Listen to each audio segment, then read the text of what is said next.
Tonight, Gladys Berejiklian under extreme scrutiny as more evidence emerges about the dealings of her former secret partner, Daryl Maguire. Good evening, I'm Jeremy Fernandez. This is ABC News.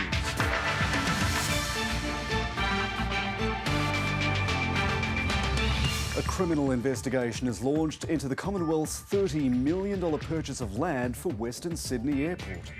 Staff and attendees of a childcare centre are sent into isolation after a family and educator test positive. And Sydney welcomes the first flight from New Zealand as part of the Trans-Tasman travel bubble.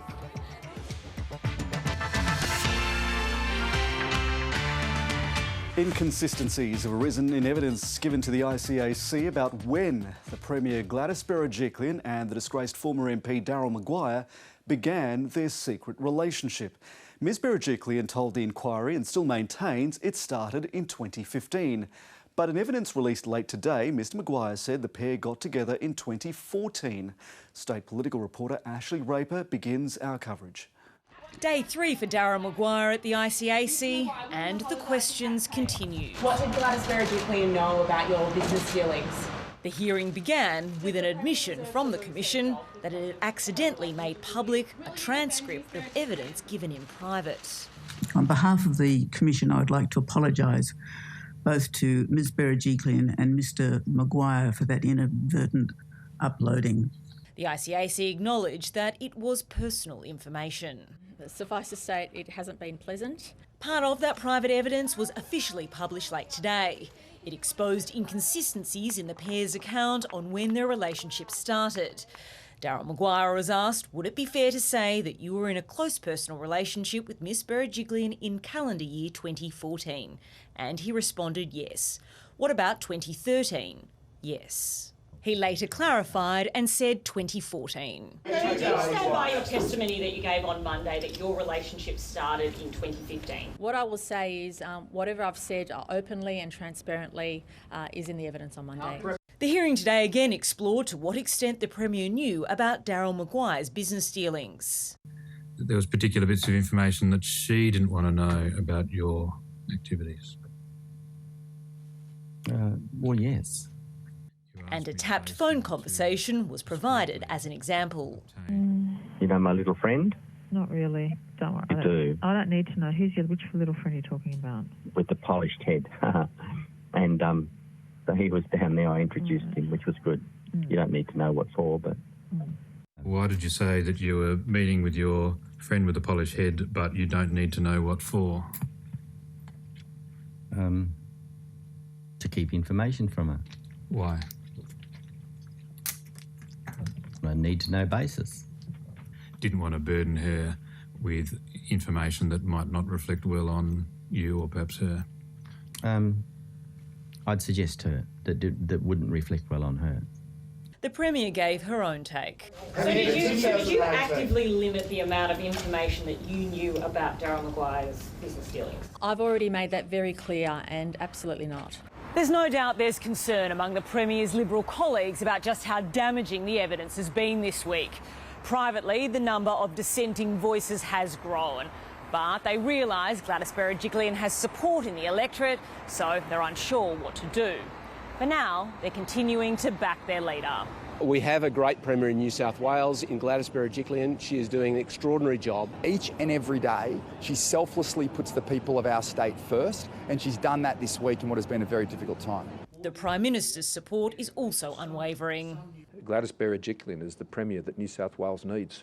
And after a tumultuous week, the Premier has made it clear she wants to get back to governing. Ashley Raper, ABC News, Sydney. Daryl Maguire's various side deals have been scrutinised in the last 3 days of questioning. He was also grilled about how much he disclosed to the Premier along the way. Recorded phone calls show he offered the Premier's personal email address to his contacts to help their causes.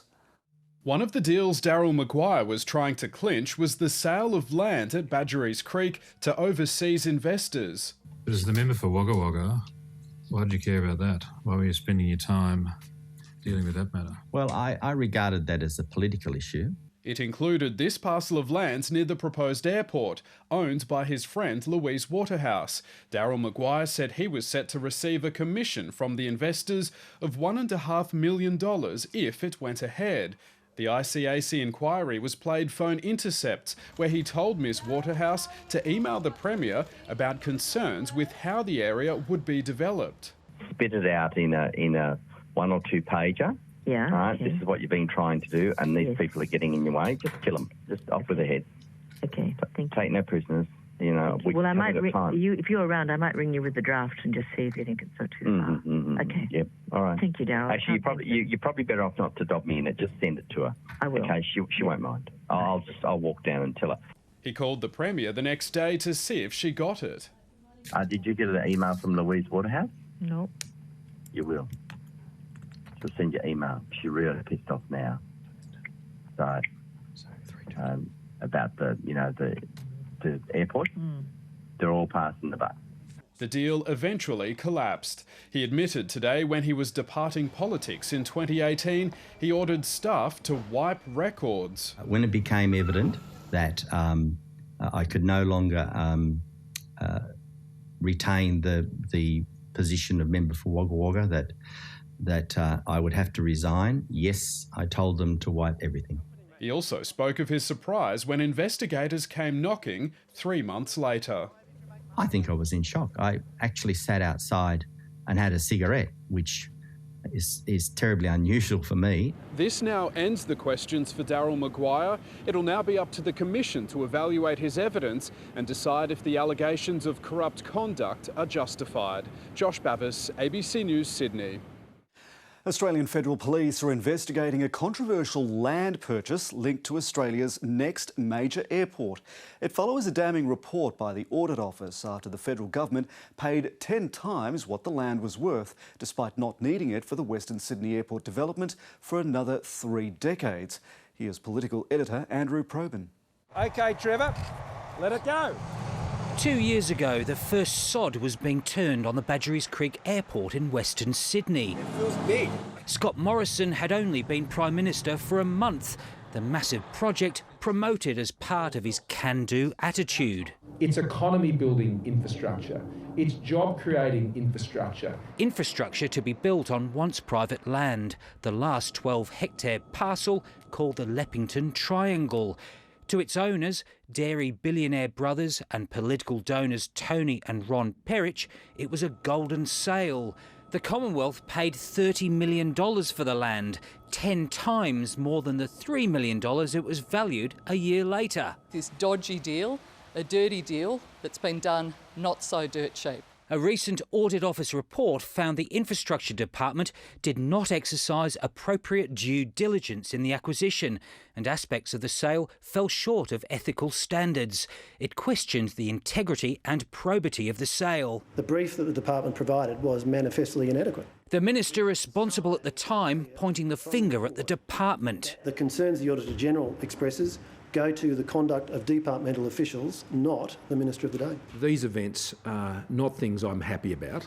There are clear lessons that needed to be learned within the department, and they will be. In a statement, the Federal Police confirmed it was conducting an investigation to identify potential criminal offences during the sale, but that because the investigation was active, it's too early to speculate on potential outcomes. There is something very fishy about what has gone on here.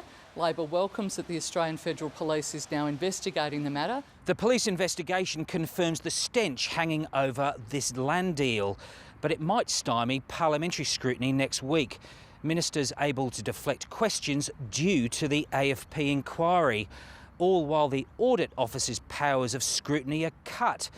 After blowing the whistle on this murky business and on the sports rorts affair, it last week took a $14 million hit to its funding, making it one of the very few losers in the biggest spending budget of all time. Andrew Probyn, ABC News, Canberra. The Trans-Tasman travel bubble between Australia and New Zealand is officially open, with the first flight landing in Sydney. There were scenes of joy at Sydney Airport today as families and friends were reunited.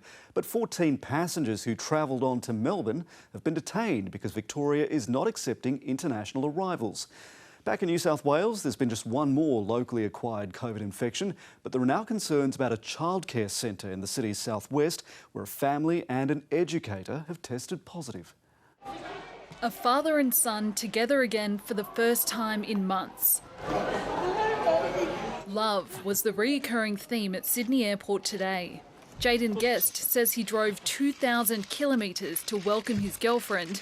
When she arrived, he was beside himself. It just doesn't feel real at all. It's been 8 months.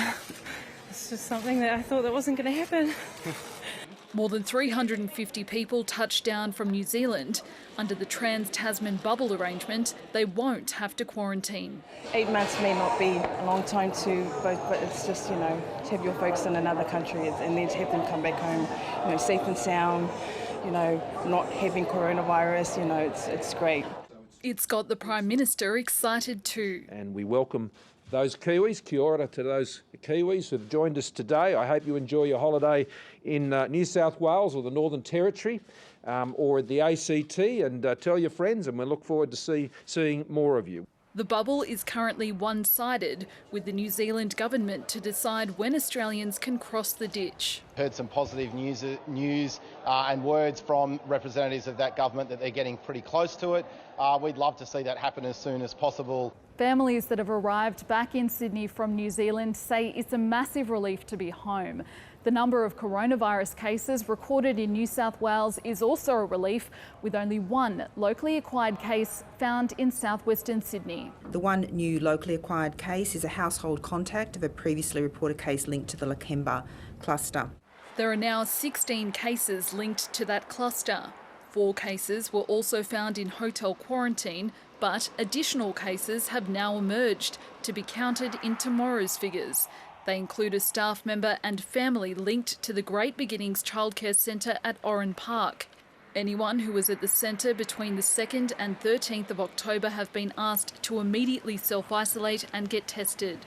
A student at nearby Oran Park High School has also tested positive. With some restrictions set to ease next week, authorities are hopeful of containing the potential outbreak. Rani Hayman, ABC News, Sydney. Donald Trump is refusing to say when he last tested negative for coronavirus. He's resumed a full campaign schedule this week. The US president answered voters' questions during a televised town hall-style event, just as his opponent, Joe Biden, was doing the same on a rival TV network. The two were supposed to be holding a second presidential debate, but there were disagreements about when and how it could be done safely. During the town hall sessions, Joe Biden criticised the president's handling of the coronavirus pandemic. Mr. Trump defended himself against a New York Times report which says he's hundreds of millions of dollars in debt. No, I don't owe Russia money. I don't owe. I owe a very, very small. It's called mortgages. Yeah. People have a house, they put a mortgage. We make up 4% of the world's population. We have 20% of the world's deaths. We're in a situation where we have 210,000+ people dead. And what's he doing? Nothing. He's still not wearing masks and so on. As President Trump campaigned in North Carolina, Joe Biden's running mate, Kamala Harris, halted her events in the battleground state. She's cancelled all her travel plans through to Sunday as a precaution after one of her staff members tested positive for COVID-19.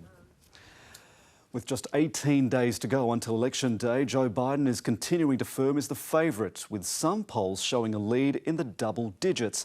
But as ABC data analyst Casey Briggs explains, it's not yet all over for the Trump campaign. The fever-pitched election... No, the answer to the question is no. Will you shut up, man? Listen. Overshadowed briefly by a feverish president. Wasn't feeling so well. Whose polling's taken a turn for the worse in a flurry of bad news stories. We've all gotten used to news really happening at the speed of light during the Trump administration, but even by those standards, I think the past 2 weeks have been quite remarkable. An average of the last 3 weeks' state polls suggests a shifting in the race. These are the states where one candidate leads the other by more than 6 percentage points. If these apparently safest states fall along those lines, well, Joe Biden's comfortably on track for the 270 electoral votes needed to win the White House. Donald Trump falls short, even if he wins all the closer races. He needs to retain states he won in 2016, like Michigan, Pennsylvania and Wisconsin. Joe Biden appears to be so far ahead in those states that even a polling error like 4 years ago wouldn't matter. The question now is, with the president seemingly recovering... 2 days ago I felt great, like better than I have in a long time. Can his polling follow suit? If you can wear the hat, I can wear the hat. Donald Trump does still have the most enthusiastic voters. Most Trump supporters say they're motivated to vote for him. But Biden supporters tend to be motivated by their opposition to the president. And as for one big question in American politics... Are you better off than you were 4 years ago? 56% of Americans asked in late September say the answer is yes. That's a bigger number than's been recorded in the months around an incumbent seeking re-election since Reagan first asked the question 4 decades ago. You're facing real challenges right now, and the last thing you need is a president who exacerbates them. Joe Biden has a bigger lead in the polls than Hillary Clinton did 4 years ago. But Donald Trump defied the forecasts then, so pundits are being a little more cautious this time around. Casey Briggs, ABC News. The World Health Organization is warning that hundreds of thousands of people in Europe could die from coronavirus by February if restrictions aren't enforced. Nearly 700,000 cases have been reported on the continent so far this week. London is the latest city to impose strict new measures as infections rise exponentially. From there, Europe correspondent Samantha Hawley reports. For the first time in 7 months, the Queen was out from behind the palace walls, mask-free, but with plenty of precautions and social distancing. While Her Majesty stepped out, London was locking down. More patients are going to intensive care units, and sadly, the number of Londoners dying every day is increasing again. The British capital and its 9 million residents are now on high alert, the second on the 3-tier system, meaning from the weekend households will be banned from mixing indoors. Things will get worse before they get better. The messaging we're getting from the government is so confusing. Don't think it will work, think it's a waste of time, it's affecting businesses. While workplaces and schools remain open, a complicating factor is Londoners are also being told to avoid public transport. London's mayor has warned the virus is spreading in every corner of this vast city, and soon there'll be an average 100 cases per 100,000 people. He says there'll be a difficult winter ahead and is demanding the government introduce a 2-week national lockdown. Across the Channel, there's no better news. Case numbers across Europe have increased by 40% in a week. The WHO warns daily death rates could reach 5 times their April peak without effective action. Samantha Hawley, ABC News, London.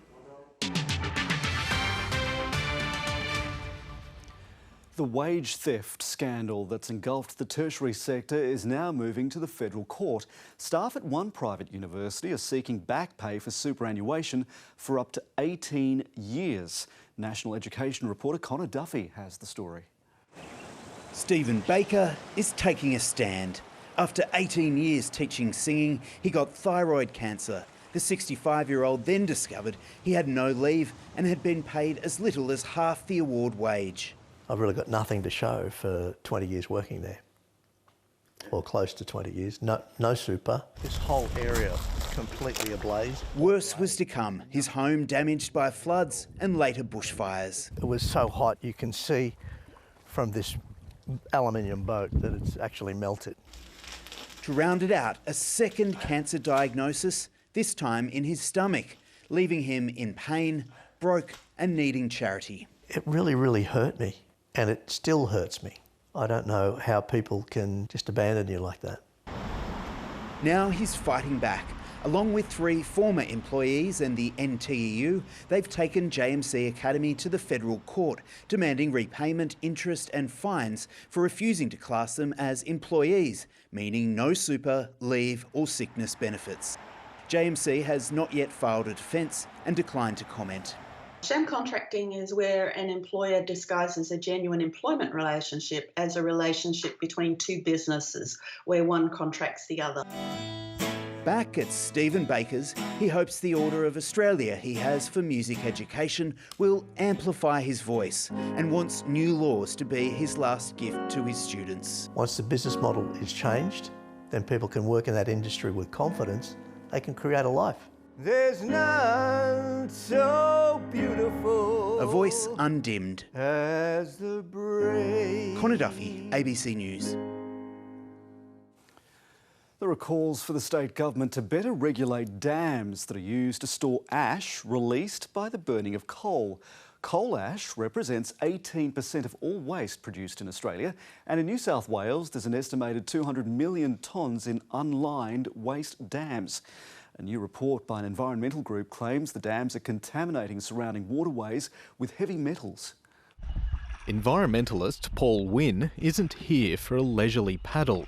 He's worried about what's hidden just beyond the shoreline. All the ash dams that we sampled and all the sediment and water that we analysed had high concentrations of heavy metals. He's spent 2 years collecting samples from around Vales Point and Araring power stations in Lake Macquarie, Liddell and Bayswater in the Hunter Valley, and at Mount Piper in Lithgow.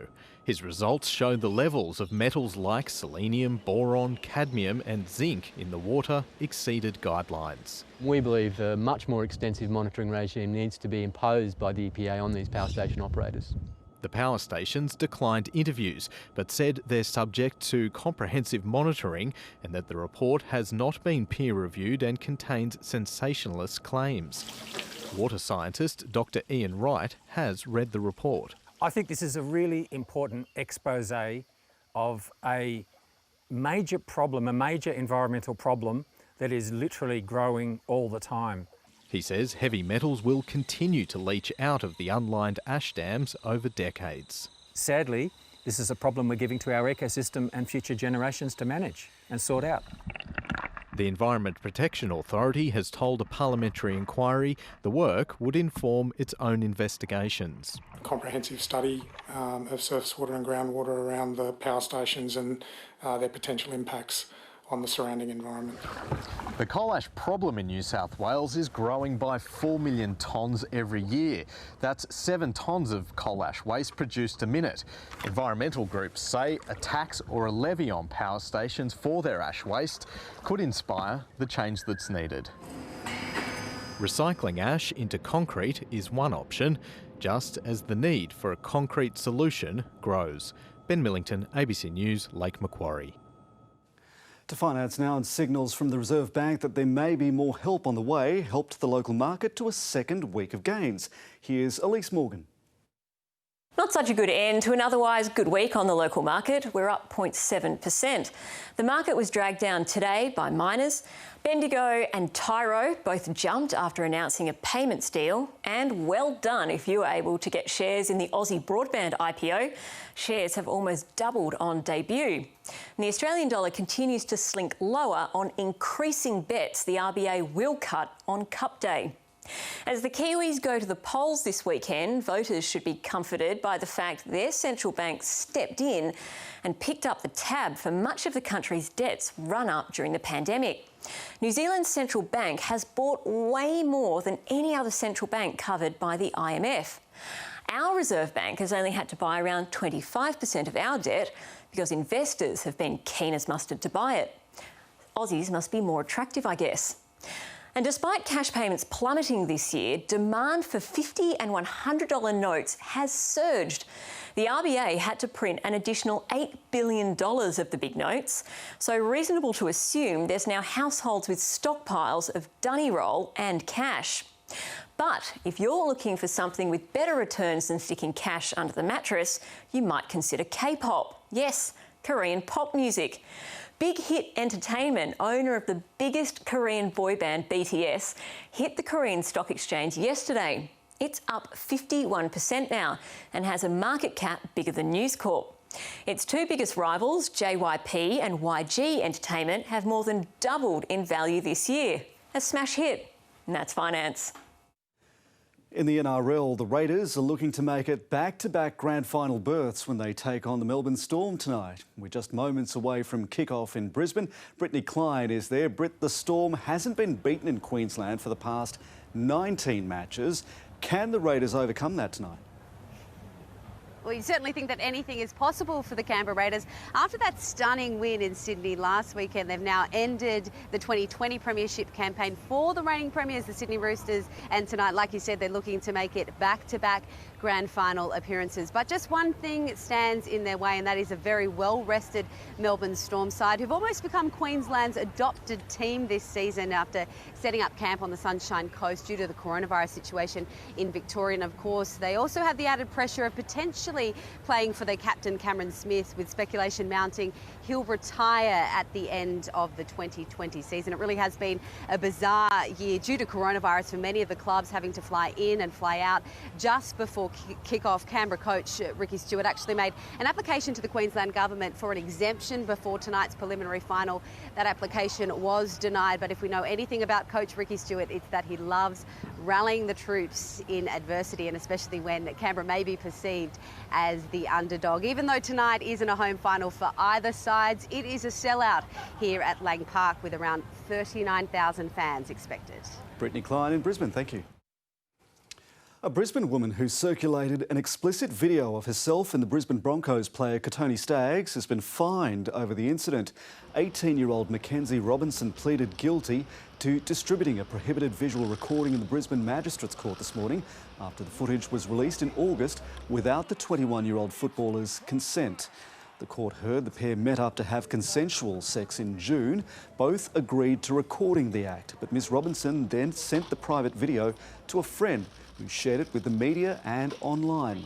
A magistrate acknowledged Ms Robinson didn't widely circulate the video and didn't believe she intended to cause Mr Staggs professional and personal embarrassment. She was ordered to pay a $600 fine and no conviction was recorded. With just weeks to go before the Rugby Championship begins, the defending champions, South Africa, are withdrawing because of COVID concerns. The Springboks will stay in South Africa because of government concerns about travel restrictions, player welfare and the safety and the ongoing effect of the coronavirus pandemic. The competition will now be a Tri-Nations competition between Argentina, Australia and New Zealand.